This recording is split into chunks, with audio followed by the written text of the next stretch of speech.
प्रभात छात्राओं, हम पिछले कुछ समय से आपके पाठ्यक्रम में जो गद्य की विविध विधाओं की पुस्तक है उसका अध्ययन कर रहे हैं और उसके अंतर्गत हम गद्य की विविध विधाओं का अध्ययन करते हुए कहानी का संस्मरण का अध्ययन हम कर चुके हैं। आज हम रामवृक्ष बेनीपुरी द्वारा रचित एक रेखा चित्र राजिया का अध्ययन करेंगे।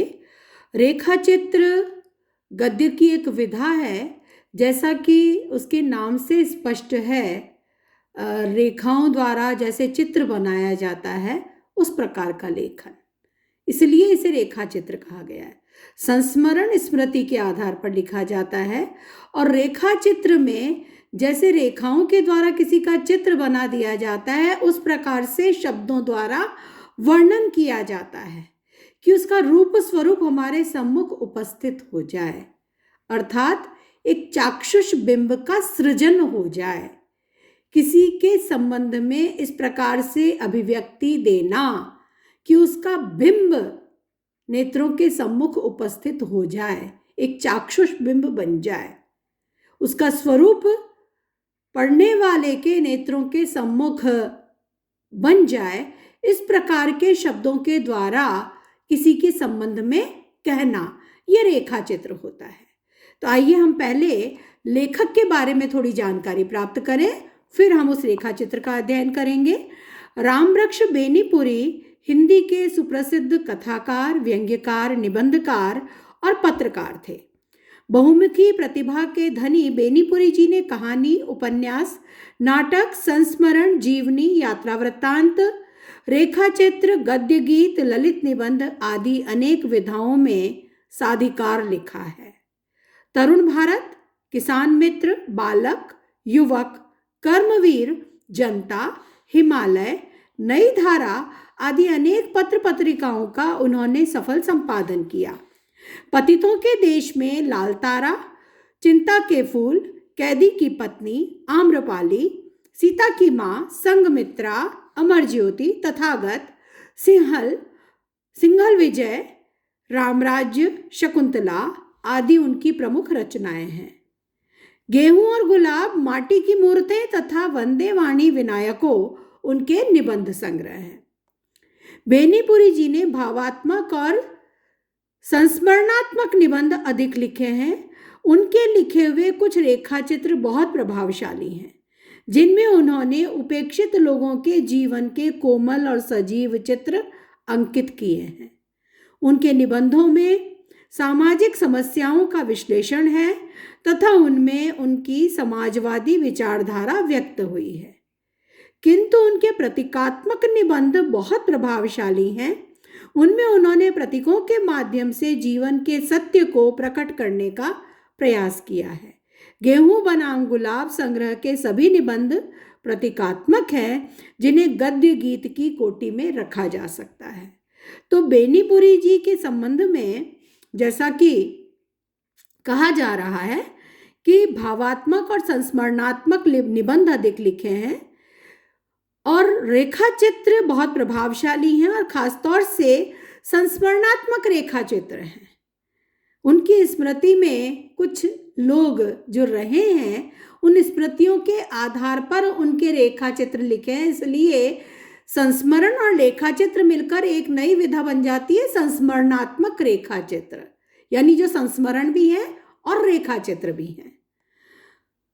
तो उन्होंने जीवन में, अनुभव में, उनके संपर्क में जो लोग आए, उनमें से जो खासतौर से उपेक्षित लोग हैं, उनके जीवन को अंकित करने का प्रयास उन्होंने अपने रेखा चित्रों में अधिक किया है।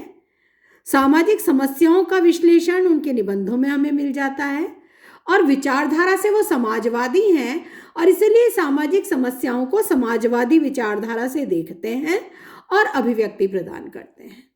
अब हम आते हैं इनके राजिया नामक रेखा चित्र पर। तो राजिया जो रेखा चित्र है वो एक उनकी श्रेष्ठ रचना है, जिसमें राजिया नामक लड़की के माध्यम से बेनीपुरी जी ने एक अद्भुत व्यक्तित्व का चित्रण किया है। और राजिया जो उनके संपर्क में कभी आई थी, उसके बचपन से लेकर वृद्धावस्था तक के संघर्ष को इस रेखा चित्र में उन्होंने साकार कर दिया है। बचपन में मिली थी, बचपन में उससे पहचान हुई थी, उससे संपर्क हुआ था, वो कैसे हुआ उसका भी उन्होंने वर्णन किया है, और कैसे जीवन में बार बार उसके संपर्क में आए और उसके संघर्षों के वो साक्षी रहे, उसके संघर्ष उन्होंने देखे, और वृद्धावस्था में वो पुनः उन्हें मिली है, तो उसके जीवन पर्यंत जो उसका संघर्ष रहा है, उस संघर्ष को उन्होंने इस रेखाचित्र में साकार किया है। तो केवल राजिया का शब्दों द्वारा उसका स्वरूप सामने उपस्थित कर देना उद्देश्य नहीं है, बल्कि इस रेखाचित्र के माध्यम से एक निम्न वर्गीय उस नारी के जीवन के संघर्ष को उजागर करना उनका उद्देश्य है। तो पाठक के सम्मुख राजिया का जो पात्र है वो जीवंत होकर उभरता है कि पाठक उसकी व्यक्तित्व की विराटता से अभिभूत हो उठते हैं। तो आइए हम इसके कुछ प्रमुख अंशों का अध्ययन करते हैं। तो सबसे पहले जो प्रारंभ राजिया का रामरक्ष बेनीपुरी जी करते हैं वो बहुत ही रोचक है। तो क्या उसका स्वरूप रहा होगा वो हमें पता लग जाता है, कैसे राजिया से संपर्क हुआ, कैसे वो मिली है, वो घटनाक्रम एक कहानी का सा अनुभव हमें कराता है। कानों में चांदी की बालियां, गले में चांदी का हैकल, हाथों में चांदी के कंगन और पैरों में चांदी की गोड़ाई, भर बाह की बूटेदार कमीज पहने, काली साड़ी के छोर को गले में लपेटे, गोरे चेहरे पर लटकते हुए कुछ बालों को संभालने में परेशान वह छोटी सी लड़की जो उस दिन मेरे सामने आकर खड़ी हो गई थी, अपने बचपन की उस राजिया की स्मृति ताजा हो उठी जब मैं भी उस दिन अचानक उसके गांव में जा पहुंचा। तो अभी कोई इस तरह की एक बालिका लेखक के सम्मुख आकर खड़ी हुई है जिसे देखते ही लेखक को राजिया जिसे बचपन में उन्होंने देखा था उसकी स्मृति ताजा हो आई। आज लेखक राजिया के गांव में है और ऐसे में जब यह बालिका सामने आई है तो उसे देख करके राजिया का स्मरण हो आया। हाँ, यह मेरे बचपन की बात है। मैं कसाई खाने की रस्सी तुड़ाकर भागे हुए बछड़े की तरह उछलता हुआ, देखिए उपमान कितना सटीक और स्वाभाविक लिया है। बच्चा जो दिन भर अपने विद्यालय में है, अध्ययन कर रहा है, वहाँ है, लेकिन विद्यालय से जैसे ही छुट्टी होती है तो वो कैसे भागता है, कसाई खाने से रस्सी तुड़ाकर भागे हुए बछड़े की तरह उछलता हुआ। अभी अभी स्कूल से आया था और बरामदे की चौकी पर अपना बस्ता सिलेट पटक कर मौसी से छठ में पके हुए ठेकुए लेकर उन्हें कुतर कुतर कर खाता हुआ ढेकी पर झूला झूलने का मजा पूरा करना चाह रहा था कि उधर से आवाज आई, देखना बबुआ का खाना मत छू देना। और उसी आवाज के साथ मैंने देखा यह अजीब रूप रंग की लड़की मुझसे 2-3 गज आगे खड़ी हो गई। एकाएक किसी की आवाज आई, किसी ने टोका है उस बच्ची को कि बबुआ का खाना मत छू देना, देखना, ध्यान रखना। और देखा कि यह एक लड़की है जो 2-3 गज आगे ही खड़ी हुई है। मेरे लिए यह रूप रंग सचमुच अजीब था, नई तरह का था। ठेठ हिंदुओं की बस्ती है मेरी और मुझे मेले पैठिए में अधिक नहीं जाने दिया जाता, क्योंकि सुना है बचपन में एक मेले में खो गया था। मुझे कोई औघड़ लिए जा रहा था कि गांव की एक लड़की की नजर पड़ी और मेरा उद्धार हुआ। कोई मुझे उठा कर ले जा रहा था, गांव की लड़की ने देखा और मैं बच गया। मैं माँ बाप का इकलौता, माँ चल बसी थी, इसलिए उसकी एकमात्र धरोहर को मौसी आंखों में जुगोकर रखती थी। मेरे गांव में भी लड़कियों की कमी नहीं, परंतु न उसकी यह वेशभूषा, न यह रूप रंग। मेरे गांव की लड़कियां कानों में बालियां कहाँ डालती हैं और भर बाह की कमीज भी उन्हें कभी नहीं पहने देखा था। इसका रंग रूप अलग ही था, क्योंकि गांव में लड़कियां हैं लेकिन उनकी वेशभूषा इस प्रकार की नहीं है, न उनका रूप रंग ऐसा है, और न वो लड़कियां कानों में बालियां पहनती हैं और न पूरी बाह की कमीज पहनती हैं, उन्हें नहीं मिलता इतना कपड़ा। और गोरे चेहरे तो मिले हैं, लेकिन इसकी आंखों में तो एक अजीब किस्म का नीलापन दिखता है। गोरे रंग वाली बालिकाएं तो मेरे गांव में भी हैं, लेकिन इस बालिका की आंखों में एक अजीब किस्म का नीलापन है, वो यहाँ इस गांव में कहाँ दिखता है। और समूचे चेहरे की काट भी कुछ निराली जरूर, तभी तो मैं उसे एकटक घूरने लगा। तो इस प्रकार से कानों में बालियां पहने, पूरी बाहों की कमीज पहने, और इसके साथ ही नीली आंखों वाली और एक चेहरे का कटाव छटाव जो सूरत है उसकी वो भी अलग है। तो ये देख करके मैं एकटक उसे घूरने लगा, क्योंकि ऐसी लड़की मैंने अपने गांव में नहीं देखी थी। यह बोली थी राजिया की माँ की, जिसे प्रायः ही अपने गांव में चूड़ियों को खींचिया लेकर आते देखता आया था। अब देखिए, ये बोली किसकी थी? राजिया की माँ की थी, जो बोल रही थी देखना बबुआ का खाना मत छू देना, ये उसने राजिया को कहा था। और इस लड़की को जो मेरे सामने आकर 2 गज दूर ही आकर खड़ी रह गई थी, इसे मैं देखता रह गया।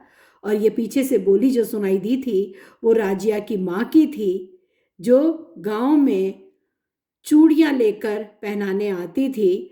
वह मेरे आंगन में चूड़ियों का बाजार पसार कर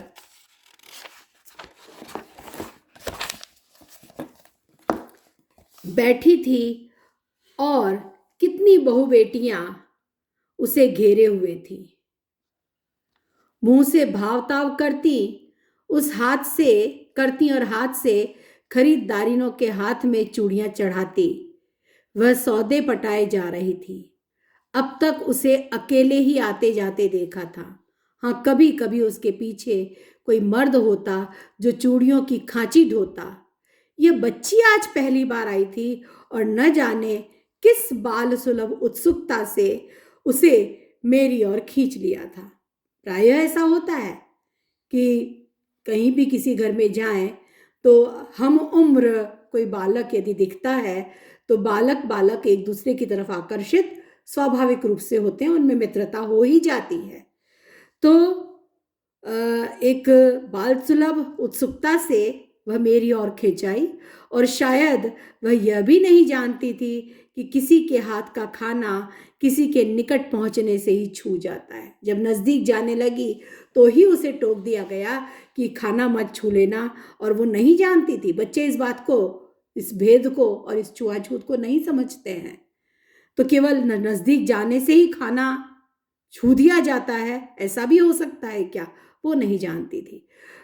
माँ जब अचानक चीख उठी, वह ठिठकी, सहमी, उसके पैर तो वहीं बंध गए, किंतु इस ठिठक ने उसे मेरे बहुत निकट ला दिया, इसमें संदेह नहीं।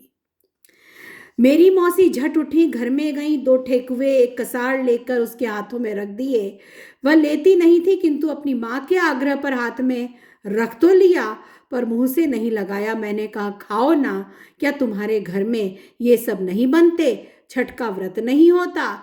कितने प्रश्न, किंतु सबका जवाब न में ही, और वह भी मुंह से नहीं, जरा सी गर्दन हिलाकर, और गर्दन हिलाते हिलाते ही चेहरे पर गिरे बाल की जो लटें हिल हिल उठती थी, वह उन्हें परेशानी से संभालने लगी। तो ये राजिया का प्रवेश हुआ है, और राजिया का एक स्वरूप किस प्रकार का है, रूप रंग कैसा है, वो कैसी है, कैसे सहज आकर्षित वो उसकी ओर हुई है। उसके पास आई, खाने को उसे दिया गया, लेकिन उसने नहीं खाया। उसे जब पूछा गया तो उसका जवाब भी बोलकर नहीं, केवल गर्दन हिलाकर दिया कि नहीं। क्या तुम्हारे यहाँ छठ की पूजा नहीं होती? क्या छठ का व्रत नहीं होता? क्या ठेकुए नहीं बनते? ये तरह तरह के सवाल एक बालक ने दूसरे बालक से पूछे हैं।